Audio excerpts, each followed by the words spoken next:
சுவாமிநாதன். நான் வந்து காவேரி மருத்துவமனையில் கல்லீரல் கிட்னி மாற்று அறுவை சிகிச்சை மற்றும் குடல் அறுவை சிகிச்சை ரொபாட்டிக் ஸ்பெஷலிஸ்ட்டாக வேலை பார்க்குறேன். இப்போ இன்றைக்கி நம்ம கூடியிருக்கிறதுக்கு காரணம் வந்துட்டு நம்ம காவேரி மருத்துவமனை சென்னையில் இருக்க மூணு மருத்துவமனைகளிலையும் டவின்சின்ற ஒரு அதிநவீன ரொபாட்டிக் சிஸ்டமை இன்ஸ்டால் பண்ணியிருக்கிறோம்.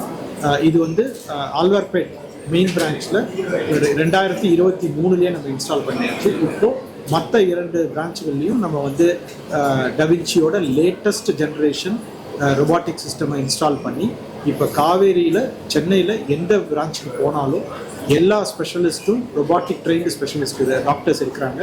அது மூலமாக நம்ம வந்து ஒரு அஃபோர்டபுள் காஸ்ட்டில் வந்து ரொபாட்டிக் சர்வீஸை வந்து எல்லா பேஷண்ட்ஸுக்கும் கொடுக்க போகிறோம். இதுக்கு முன்னாடி வரைக்கும் இது வந்து வெளிநாடுகள்லேயே ஒரு சில குறிப்பிட்ட ஹாஸ்பிட்டலில் மட்டுமே அவைலபிளாக இருந்தது. இன்றைக்கி வந்துட்டு சென்னையில் நம்ம காவேரி மூலமாக எல்லாருக்கும் பயன்படுற மாதிரி நம்ம வந்து ஒரு இதை வந்து இன்ஸ்டால் பண்ணியிருக்கோம். அதுக்காக தான் இன்றைக்கி நம்ம இங்கே கூடியிருக்கிறது. இந்த ரொபாட்டிக் கருவி வந்து முன்னாடி செஞ்சுக்கிட்டு இருந்த அந்த லாப்ரோஸ்கோபிக் ஆப்ரேஷன் பண்ணுவோம் பாருங்கள், அதை விட அது கிட்டத்தட்ட அதே விலைக்கு அதோட ஒரு மார்ஜினலி ஹையர் காஸ்ட்டில் நம்ம காவேரியில் அஃபோர்டபுள் காஸ்ட்டில் கொடுக்க போகிறோம். இதுக்காக தான் வந்து இந்த ப்ரெஸ் மீட்டு. இது வந்து காவேரியில் யார் எல்லா பிரான்ச்லையும் இருக்குது. இதுக்கான எக்ஸ்பர்ட்ஸ் எல்லா ஸ்பெஷலிஸ்ட்டும் நம்மக்கிட்ட இருக்காங்க. Starting from cancer surgeons, general Castro surgeons, gynaecologist, urologist, இது மட்டும் இல்லாமல் மச் மோர் அட்வான்ஸாக டிரான்ஸ்பிளான்ட்லேயும் இப்போ பயன்படுத்தக்கூடிய அளவுக்கு இன்றைக்கி வந்து ரொபாட்டிக்ஸ் வந்து 3 பிரான்ச்லையுமே அவைலபிளாக இருக்குது. ஸோ இது வந்து எல்லா பேஷண்ட்ஸுக்கும் எல்லா வகையான இன்சூரன்ஸு வச்சுருக்க எல்லா பேஷண்ட்ஸுக்குமே இதை வந்து பயன்படுத்த முடியும். இந்த ஒரு நியூஸை வந்து இம்பார்ட்டண்ட்டாக நம்ம வந்து மக்களுக்கு அது தெரிவிக்கணும். இது வந்து விலை அதிகமாக இருக்கும், இதை நம்ம பயன்படுத்த முடியாதுன்ற அந்த அச்சத்தை நீக்கி இது வந்து எல்லாருக்கும் போய் சேரணுன்றதுக்காகவே இதை வந்து காவேரி மருத்துவமனையில் இந்த அட்வான்ஸ்டு ரொபாட்டிக், இதுதான் இன்னைக்கு ஜென்ரேஷனில் highest most recent generation da Vinci robotic system காவேரியில் இருக்குது. காவேரியோட எல்லா பிரான்ச்லேயும் ஒரு ரொபாட்டிக் இருக்குது. இது வந்துட்டு எல்லா ஆப்ரேஷனும் ரொபாட்டிக்கால் பண்ணணும்னா தேவை இருக்கிற ஆப்ரேஷன்ஸ் மட்டும்தான் பண்ண முடியும். அதாவது சில ஆப்ரேஷன்ஸ்க்கு ரொபாட்டிக் தேவைப்படாது. பட் இப்போ பார்த்தீங்கன்னா கிட்டத்தட்ட 80-90% ஆப்ரேஷன்ஸ் வந்து நம்ம ரொபாட்டிக் மூலமாக பண்ண முடியும்.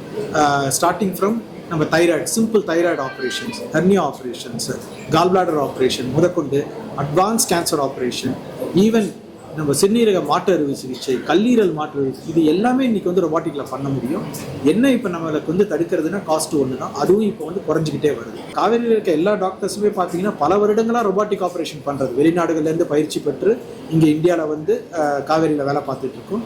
ஸோ அதனால் பார்த்தீங்கன்னா நாங்கள் கிட்டத்தட்ட 8-9 வருஷமாக ரொபாட்டிக் சர்ஜரி பண்ணிட்டுருக்கோம். இப்போது எப்படி நமக்கு கார் ஓட்ட கற்றுக்கும் போது முதல்ல கொஞ்சம் கஷ்டப்பட்டு பயந்து ஓட்டுறோமோ அந்த மாதிரி தான் இருக்கும். நாள் ஆக நம்ம அந்த கான்ஃபிடென்ஸ் வர ஆரம்பிச்சோம். அப்போது லாப்ரோஸ்கோபிக்கோட இன்னும் இன்ஃபேக்ட் ஸ்பீடாகவே முடிக்க முடியும் ரொபாட்டிக் சர்ஜரி. டெலி சர்ஜரி வந்து இப்போ நம்ம இன்னும் காவேரியில் பண்ணலை, அது ஒரு ஃபியூச்சர் கோல் தான் அது. ஏன்னா இப்போ 3 சென்டர் இருக்குது, நம்ம கொலாபரேட் பண்ணி கண்டிப்பாக பண்ண முடியும். அதுக்கான சில ரெக்குவயர்மெண்ட் இருக்குது. ஏன்னா நமக்கு வந்து ஒரு அல்ட்ரா ஃபாஸ்ட் 5G வைஃபை வேணும், அதுக்குன்னு சில எக்யூப்மெண்ட்ஸ்லாம் வேண்டும். அதெல்லாம் வந்து இன்னும் கொஞ்சம் டெவலப் ஆனதுக்கப்புறம் இப்போ ட்ரையல் பேசிஸில் வேர்ல்டு லெவலில் அங்கங்கே கொஞ்சம் ஸ்பொராடிக்காக பண்ணிகிட்டு இருக்காங்க. அங்கங்கே ஒரு சர்ஜரி இப்போ நடக்கிறதா மீடியாவில் வருது. ஆனால் இந்தியாவிலையும் முயற்சி பண்ணுறாங்க. ஆனால் அதுக்கான அந்த இன்டர்நெட் ஸ்பீடு வேணும். ஏன்னா அது லேக் ஆகக்கூடாது. நம்ம ஒரு ஃபோன் பேசும்போதே லேக் ஆகுது. இப்போ சர்ஜரி பண்ணும்போது லேக் ஆச்சுன்னா ரொம்ப கஷ்டம் நமக்கு அது வந்து பண்ணுறது. இது வந்து சேஃப்டி ரொம்ப முக்கியம். பேஷண்ட்டோட சேஃப்டி தான் ப்ரையாரிட்டி நமக்கு. ஸோ அதனால் வந்துட்டு எல்லாராலையும் இதை பயன்படுத்த முடியாது. அந்த சர்ஜன்ஸ் வந்துட்டு செவரல் வீக்ஸ் ஆஃப் ட்ரைனிங், நம்ம எப்படி வந்து ஒரு கார் டிரைவ் பண்ணுறதுக்கு முன்னாடி டிரைவிங் கிளாஸ் இருக்கிறோமோ அந்த மாதிரி இது வந்து செவரல் ஹவர்ஸ் ஆஃப் சிமுலேஷன், பல வாரங்களுக்கு நம்ம வந்து சிமுலேஷன் ட்ரைனிங் பண்ணிவிட்டு அதுக்கப்புறம் இதை வந்து ஒரு அனிமல் லேபில் போய் ட்ரைனிங் எடுத்துகிட்டு ப்ளஸ் இன்னொரு ஹாஸ்பிட்டலில் ரெகுலராக ரொபாட்டிக் செய்கிற ஒரு சர்ஜன் கிட்ட போய் கொஞ்ச நாள் ட்ரைனிங் எடுத்து வந்து தான் பண்ண போகிறோம். இது மட்டும் இல்லாமல் வெளிநாடுகளில் இதுக்காகவே சில ஃபெலோஷிப்ஸ் இருக்குது. 1 வருஷம் கூடயே இருந்து நீங்கள் ட்ரெயின் ஆகி அதுக்கப்புறம் இப்போ நம்மக்கிட்ட காவேரியில் இருக்கிற முக்கால்வாசி டாக்டர்ஸ் பார்த்தீங்கன்னா பல வருடங்களாக ரொபாட்டிக்கில் ட்ரைனிங் எடுத்துகிட்டு அதுக்கப்புறம் தான் நம்ம வந்து செய்ய ஆரம்பித்தோம். அது சர்ஜரி வேரி ஆகும். ஃபார் எக்ஸாம்பிள் யூராலஜி ஆப்ரேஷன்னா அதோட காம்ப்ளெக்சிட்டியை பொறுத்து. ஒரு சிம்பிளான ஆப்ரேஷன், ஃபார் எக்ஸாம்பிள் ஒரு ஹெர்னியா பண்ணுறோன்னு வச்சுக்கோங்க, அந்த ஹெர்னியா லாப்ரோஸ்கோப்பில் பண்ணுறதுக்கும் ரொபாட்டிக்கில் பண்ணுறதுக்கும் ஒரு ஃபியூ தௌசண்ட் ருபீஸ் தான், ஒரு 40-50,000 தான் அதிகமாக போகிறது. அதுவும் இப்போ இன்சூரன்ஸ் கவர் பண்ணிடுறாங்க. அதனால வந்துட்டு பேஷண்ட்ஸை பொறுத்த வரைக்கும் எந்த ஒரு எஃபர்ட்டுமே இல்லாமல் ஈஸியாக இதில் செஞ்சுட்டு போகும். பெரிய ஆப்ரேஷன் செய்ய செய்ய அதுக்கேற்ற செலவுகள், அதுக்கான எக்யூப்மெண்ட்ஸ் அதிகம் தேவைப்படும் போது அதுக்கான காஸ்ட் அதிகமாகும். பட் ஸ்டில் பெரிய ஆப்ரேஷனில் இதோட அட்வான்டேஜ் இன்னும் நிறைய இருக்கிறனால இப்போ பார்த்தீங்கன்னா மக்களுக்கும் இதோட அக்செப்டன்ஸ் ரொம்ப இன்க்ரீஸ் ஆகிடுச்சு. அவங்களே முன் வந்து கேட்குறாங்க. ஏன்னா ரெக்கவரி குயிக்காக இருக்குது. இப்போ நம்ம டாக்டர்ஸ் குறிப்பிட்ட மாதிரி காலையில் செஞ்சுட்டு அன்றைக்கி சாயங்காலம் வீட்டுக்கு அனுப்பிடுச்சு. முன்னாடி வந்து ஒரு கேன்சர் ஆப்ரேஷன் பண்ணிவிட்டு 10 நாள் ஹாஸ்பிட்டலில் இருப்பாங்க. இப்போ பார்த்தீங்கன்னா 3ஆவது நாள் வீட்டுக்கு போயிடுறாங்க. ஒரு கிட்னி டிரான்ஸ்பிளான்ட் பண்ணிட்டு 10 நாள் இருந்தவங்களாம் இன்றைக்கி 3ஆவது நாள் நான் வீட்டுக்கு அனுப்பிடுச்சு. இதுக்கெல்லாம் காரணம் வந்துட்டு ஒரு ஸ்கார் கிடையாது. அடுத்த நீ அன்னைக்கு சாயங்காலம் எழுந்து சேரில் உட்கார வச்சு அடுத்த நீ காலையில் நடக்க வச்சு அவங்களுக்கே நம்பிக்கை இல்லை. சீக்கிரம் அனுப்புறாருன்ன போது பேஷண்ட்ஸே கேட்குறாங்க, என்ன சார் இவ்வளோ சீக்கிரம் வீட்டுக்கு அனுப்புறீங்க அப்படின்னு. அந்த அளவுக்கு வந்து ஒரு பெயின்லெஸ்ஸாக இருக்குது. ரொம்ப ப்ரிசைஸாக பண்ண முடியாது. எங்களுக்கும் கான்ஃபிடென்ஸு நல்ல பண்ண ஒரு திருப்தி எங்களுக்கும் இருக்குது. ரோபோட்டிக் சர்ஜரியில் நிறைய நீங்கள் சர்ஜரிஸ் பண்ணியிருப்பீங்க. முன்னாடி விட இப்போ காம்ப்ளிகேஷன்ஸ் எந்த அளவுக்கு குறைஞ்சிருக்கு ஃபர்ஸ்ட் கொஸ்டின். ரெண்டாவது, இந்த ரோபோட்டிக் கூட ஏஐ இன்க்ளூடட் வந்து எந்த அளவில் வந்து இன்பில்ட் ஆயிருக்கு, அது உதவுது. ஸோ ஏஐ ரோபோட்டிக்கில் டெஃபினட்டாக வந்துகிட்டு இருக்கு. ஏஐனா it is nothing but machine learning. நம்ம சொல்லிக் கொடுக்குற விஷயத்த ரிப்பீட்டடாக டயர்ட் ஆகாமல் ஒரு மிஷின் வந்து 1000 டைம்ஸோ 10,000 டைம்ஸோ பண்ண முடியும். அதுதான் ஏஐ. எந்த அளவுக்கு நல்ல டேட்டா உள்ளே ஃபீட் பண்ணுறோமோ அந்த அளவுக்கு அவுட்புட் நல்லா இருக்கும். ரொபோட்டிக்கில் நம்ம இப்போ கிட்னியில் ஒரு கேன்சர் கட்டி கட் பண்ணி எடுக்கிறோன்னா முன்னெல்லாம் நம்ம வெளியில் சிடி படம் பார்த்துட்டு மனசில் அதை பதிய வச்சுட்டு காக்னிட்டிவ் ஃபியூஷன் சொல்லிட்டு உள்ளே போய் கட் பண்ணுவோம். இப்போ லேட்டஸ்ட் ஏஐ டெவலப்மெண்ட் எப்படி வந்திருக்குன்னா robotic surgical field it's a electronic field. அதில் சிடி இமேஜ் இஸ் ஓவர்லேப்டாக இன் ரியல் டைம். அங்கே கட்டியை நம்ம பார்க்குறோம், கிட்னியை பார்க்குறோம். ரியல் டைம் நம்ம கிட்னியை இப்படி திருப்பினாலும் இங்கே வர்றது கிட்னி, இங்கே இருக்கிறது கட்டின்னு சர்ஜனோட சில பேர் பிகினிங் லெவலில் இருந்தால் கூட கைட் பண்ணுறதுக்காக AI overlaid on the image is now available. அது இன்னும் FDA டெஸ்டிங் தாண்டினா தான் நம்ம ஃபீல்டில் எல்லாருக்கும் கிடைக்கும். காம்ப்ளிகேஷன்ஸ் எந்த அளவுக்கு சார் முன்னாடி விட ஒரு சதவீதம் சொல்ல முடியுமா? 90% குறைஞ்சிருக்கா, இல்லை காம்ப்ளிகேஷன்ஸ் இன்னும் இருக்கா? அதில் நீங்கள் என்ன மாதிரியான சேஃப்டி ப்ரிகாஷன்ஸ் வச்சிருக்கீங்க இன்க்ளூடிங் காம்ப்ளிகேஷன் ஃபேஸ் பண்ணுவோம்? சார், எந்த விதமான ஓப்பன் சர்ஜரி ஆனாலும் லேப்ராஸ்கோபிக் சர்ஜரி ஆனாலும் ரோபாட்டிக் அறுவை சிகிச்சை ஆனாலும் எல்லா சர்ஜரிஸ்லேயுமே காம்ப்ளிகேஷன்ஸாக இருக்காங்க.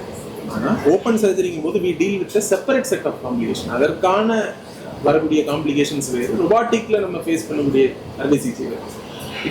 அதாவது ரொபாட்டிக் சர்ஜரினா இது ஒரு புதுவிதமான சர்ஜரி எல்லாம் கிடையாது.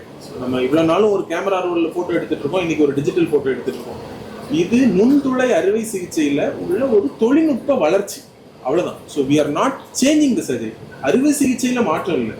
ஆல்ரெடி என்ன பண்ணிட்டு இருந்தோமோ அதே தான் நம்ம யூஸ் பண்ண போகிறோம். 2 கையால் 2 இன்ஸ்ட்ருமெண்ட்டை மட்டும் ஒரே ஆள் ஹேண்டில் பண்ணுறதுக்கு பதிலாக இப்போ it enables us and gives us 4 arms. ஒரே சர்ஜனுக்கு 4 கைகள் இருக்கிற மாதிரி அது. ஸோ ஒரு காரே இப்போ நம்ம ஓட்டுறோம்னு வச்சுக்கோங்களேன். ஸோ ஒரு லேப்ராஸ்கோபிக் அறுவை சிகிச்சை அப்படிங்கும்போது ஒரு ட்ரெயின்டு பர்சன் கியர் வச்சிருக்காப்புல, இன்னொரு ட்ரெயின் பர்சன் கேஸ் பெடலையும் பிரேக்கிங் யூஸ் பண்ணுறாங்க, and the surgeon is steering the wheel, அதாவது ஸ்டியர் பண்ணிட்டு இருக்காங்க. ரொபாட்டிக் அறுவை சிகிச்சை என்ன ஹெல்ப் பண்ணுதுன்னா, because of this automation and machine learning, இந்த 4 விஷயங்களையுமே ஒரே ட்ரெயின்டு பர்சன் பண்ணுறதுக்கு இட் எனேபிள்ஸ் அஸ். ஸோ லேப்ராஸ்கோப்பியில் என்ன காம்ப்ளிகேஷன்ஸ் இருக்கோ அதே complications it will apply to robotic surgery. But அதை விட லேப்ராஸ்கோப்பிக்கில் பண்ணுறதை விட நம்ம நுட்பமாக அந்த வேலைகளை பண்ண முடியும். So we expect a lesser complication rate with robotic surgery in the long run. Government insurance வந்து கொடுக்க முடியாதுன்னு சொல்ல அவங்களுக்கு உரிமை கிடையாது. நீங்கள் இன்சூரன்ஸ் போட்டிருக்கீங்கன்னா உங்களுக்கு வந்து ரொபாட்டிக்கு கேட்கறதுக்கு உங்களுக்கு முழு உரிமை இருக்குது, எல்லா மக்களுக்கும் உரிமை இருக்குது. அது வந்து எந்த அளவுக்கு கவர் கொடுக்கணுன்றது அந்த இன்சூரன்ஸ் கம்பெனி முடிவு பண்ணலாம். ஆனால் வந்து கொடுக்கவே முடியாது, இது வந்து உங்களுக்கு கவர் கிடையாது ரொபாட்டிக் அப்படின்னு அவங்களால சொல்லவே முடியாது.